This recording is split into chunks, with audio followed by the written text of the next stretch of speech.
e-channel. Bayangkan, sebuah gedung kantor yang dulunya penuh dengan aktivitas, kini sunyi, sepi, dan dihuni oleh sesuatu yang tak kasat mata. Gedung ini pernah menjadi pusat siaran televisi, tetapi sejak beberapa tahun terakhir, ia hanya menyisakan cerita-cerita menyeramkan dari mereka yang bekerja di sana.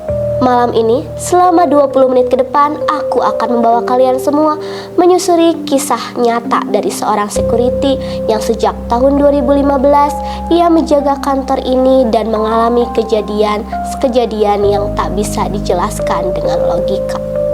Bersama aku, Rizka Amalia, selamat datang di Keeng. Jangan sompral.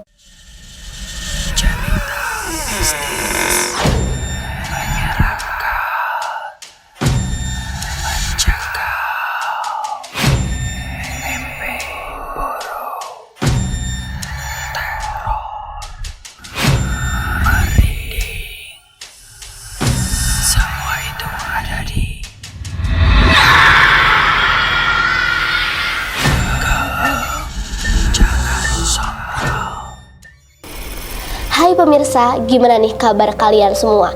Mudah-mudahan kalian dan kita semua selalu diberikan kesehatan ya, agar bisa selalu mendengarkan cerita-cerita yang seru dan seram dari program Keeng kali ini. Sebelum masuk ke ceritanya, buat kalian yang nonton di televisi, ajak kerabat, keluarga, atau bahkan pacar kalian untuk nonton bareng program ini. Dan buat yang nonton di YouTube, jangan lupa kalian share sebanyak-banyaknya ke teman-teman kalian, agar mereka juga bisa merasakan ketakutan yang akan kalian rasakan sebentar lagi, yang tentunya menyeramkan dan bikin bulu kuduk kalian merinding. Apalagi ceritanya datang dari salah satu kantor pertelevisian yang ada di Indonesia.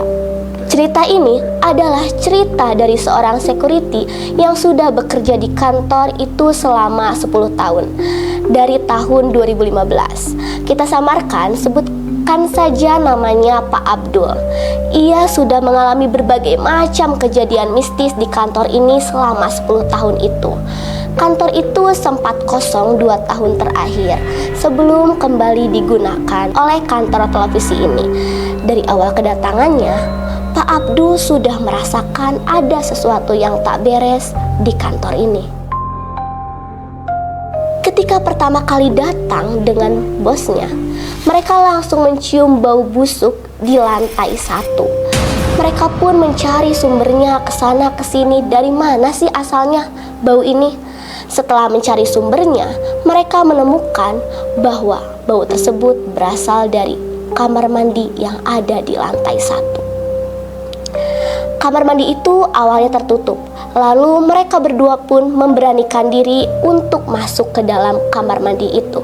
Dengan rasa penasaran, mereka pun membuka pintu secara perlahan. Dan ternyata mereka tidak menemukan apa-apa yang ada di kamar mandi itu. Tetapi bau busuk itu masih tercium. Bosnya pun memutuskan untuk tidak menggunakan kamar itu lagi dan meminta Pak Abdul untuk menutupnya kembali. Namun, dengan rasa penasaran yang besar, Pak Abdul terus mencari sumber bau itu dari mana. Setelah dicari, ternyata sumber bau tersebut berasal dari atap kamar mandi. Di dalam atap kamar mandi tersebut ada banyak sekali belatung yang berceceran. Di saat itu juga Pak Abdul langsung membersihkannya, dan seketika bau yang ada di kamar mandi itu hilang. Dan kamar mandi itu digunakan seperti biasanya lagi. Serem banget ya, tiba-tiba datang ke sana dan terus ada belatung yang banyak. Kalau aku di sana sih kayaknya nggak akan gunain kamar mandi itu. Nah, jadi kantor ini tuh terdiri dari 4 lantai dan 1 rooftop. Nah, lantai 4 ini tuh ada ruangan untuk editor serta MCR. Terus di sana juga ada ruang santai serta tangga besi yang menuju ke atas rooftop. Di lantai 3 ada ruangan studio dan dapur. Di lantai 2 ada ruang karyawan, dan lantai 1 adalah lobi serta ruang meeting kantor tersebut. Dan di setiap lantainya tuh ada kamar mandinya. Selama 10 tahun bekerja di kantor tersebut, Pak Abdul tidak pernah melihat atau diganggu secara langsung karena Pak Abdul sendiri selalu berpegang teguh pada prinsipnya. Ia berkata seperti ini dalam bahasa Sunda. Wios cicing di dia asal ulah nyoraan atau wajeng nembongan. Nah, kalau misalnya di dalam bahasa Indonesia seperti ini. Diamlah di sini asal jangan bersuara atau menampakkan diri.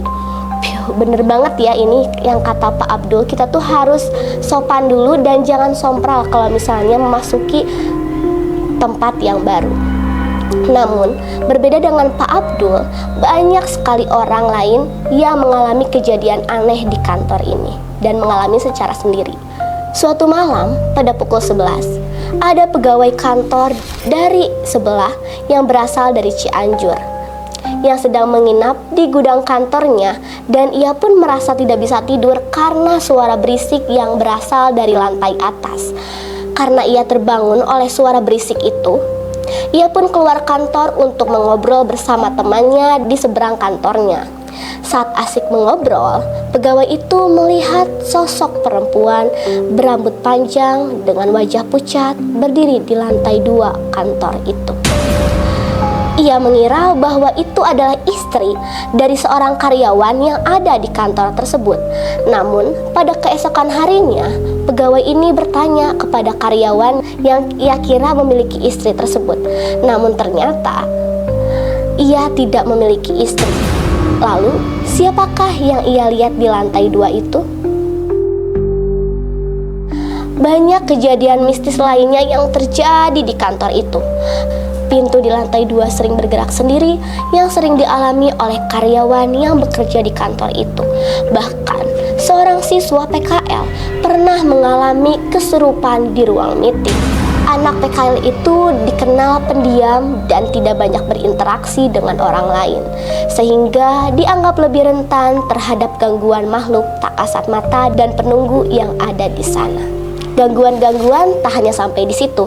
Gangguan lainnya juga dialami oleh para anak PKL ketika berada di ruang MCR yang terletak di lantai 4. Saat mereka semua sedang fokus bekerja, tiba-tiba terdengar suara perempuan menangis. Lalu mereka pun terdiam semuanya. Semua orang di ruangan itu mendengar suara tangis itu. Namun di dalam kantor itu tidak ada perempuan sama sekali. Lalu dari manakah suara tangis tadi? Tak hanya itu, para karyawan juga sering mengalami kejadian yang ganjal.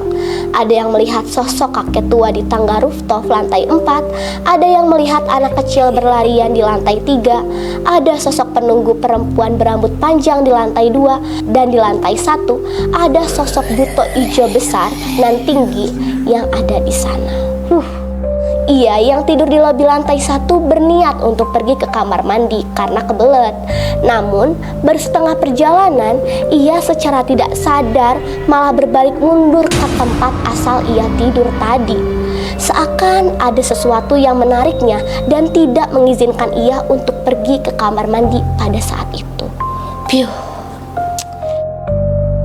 Gak hanya di situ lagi, keanehan lainnya dialami oleh seorang supir dari Jakarta, temannya Pak Abdul, yang menginap di kantor selama 2 hari.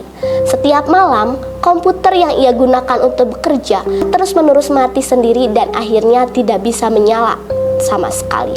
Mati nyala, mati nyala, mati nyala. Padahal dia nggak mainin sama sekali, tapi literally kayak mati nyala sendiri dan bahkan di situ nggak bisa nyala sama sekali. Sementara itu, saat turun dari tangga, ia melihat sosok buto ijo dengan postur tubuh besar yang tinggi berada di ruang meeting. Pada saat itu juga, ia langsung berteriak dengan keras, "Pak Abdul!" dan langsung berlari dengan cepat untuk menemui Pak Abdul dan menceritakan bahwa ia melihat sosok buto ijo besar di sana. Gangguan terus terjadi. Pada pagi harinya, seorang anak magang yang datang ke kantor sekitar pukul 7 melihat sosok perempuan di sekitar tangga ruang meeting. Bahkan, suatu sore karyawan yang sedang bekerja di lantai 2 didatangi anak magang yang berpamitan pulang. Namun, saat karyawan itu turun ke toilet, ia kembali melihat anak magang tersebut duduk di tempatnya. Lalu, karyawan itu bertanya kepada anak magang tersebut, "Bukannya kamu sudah pulang tadi dan berpamitan padaku?" Lalu, si anak magangnya bingung. "Belum, Kak, aku kan masih ada tugas yang belum selesai." Lalu, siapakah yang berpamitan pulang pada karyawan tersebut tadi? Jika anak magangnya asli masih mengerjakan tugasnya yang belum selesai. Bahkan ini hantunya juga sampai menyerupai. Berarti benar-benar banyak banget kejadian mistis di sini. Nah, tak hanya sampai di situ lagi. Pernah suatu hari saat Pak Abdul sedang menyapu lantai 3 pada siang hari saat kantor sedang kosong, ia mendengar suara perempuan tertawa. Terkejut, ia pun langsung berlari ke atas, namun mencoba berpikir positif, dari manakah suara tawa perempuan itu berasal. Tetapi kejadian yang paling menyeramkan lainnya terjadi ketika Pak Abdul membawa istrinya ke kantornya tersebut. Istrinya ini tuh memiliki indera keenam dan bisa melihat sosok-sosok tak kasat mata. Nah, saat baru masuk ke dalam kantor tersebut, alangkah terkejutnya wajah istrinya pucat. Dengan nada ketakutan, istrinya berkata seperti ini, "Ayo kita pulang sekarang." Pak Abdul pun terkejut dan ia akhirnya membawa istrinya pulang. Lalu saat di perjalanan pulang, Pak Abdul bertanya kepada istrinya, "Kenapa tiba-tiba mengajak pulang?" Lalu istrinya berkata seperti ini, "Aku melihat sosok perempuan mengintip di balik kaca kantor." Seperti ini. Bener-bener, bahkan orang yang baru aja masuk ke dalam kantor udah disuguhi dan ditampakkan sosok penunggu yang ada di sana. Apalagi pegawai-pegawai yang udah lama bekerja di sana. Gangguan juga dialami oleh bos lamanya Pak Abdul. Suatu sore saat bekerja di lantai 2 sambil mendengarkan musik, ia tiba-tiba mendengar suara jatuh keras di sampingnya. Saat ia melihat ke arah sumber suara, tidak ada apa-apa yang jatuh. Tanpa berpikir panjang, ia pun langsung memanggil Pak Abdul dan buru-buru pulang karena ketakutan. Bahkan bosnya juga ketakutan, tapi Pak Abdul ini tuh nggak ketakutan gitu ya. Namun kini Pak Abdul sudah lagi tidak bekerja di kantor sana. Sekarang kantor itu sudah kosong, tak terpakai. Nah, dari pengalaman tersebut, dimanapun ia berkata, ia tetap akan terus berpegang teguh pada prinsipnya, yakni jangan mengganggu maka tidak akan diganggu. Namun, akankah makhluk gaib di kantor itu akan terus ada di dalamnya selamanya? Nah, jadi bahwa jika kita tuh ada di suatu tempat, sebaiknya kita selalu sopan dan jangan sompral. Karena yang tinggal di tempat kita itu bukan hanya kita saja.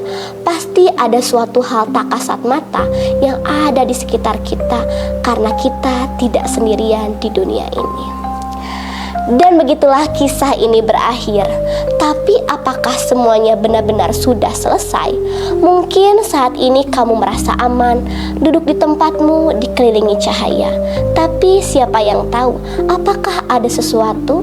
Siapa tahu kamu tidak sendirian, dan apakah mungkin orang yang di samping kamu itu sekarang bukan manusia?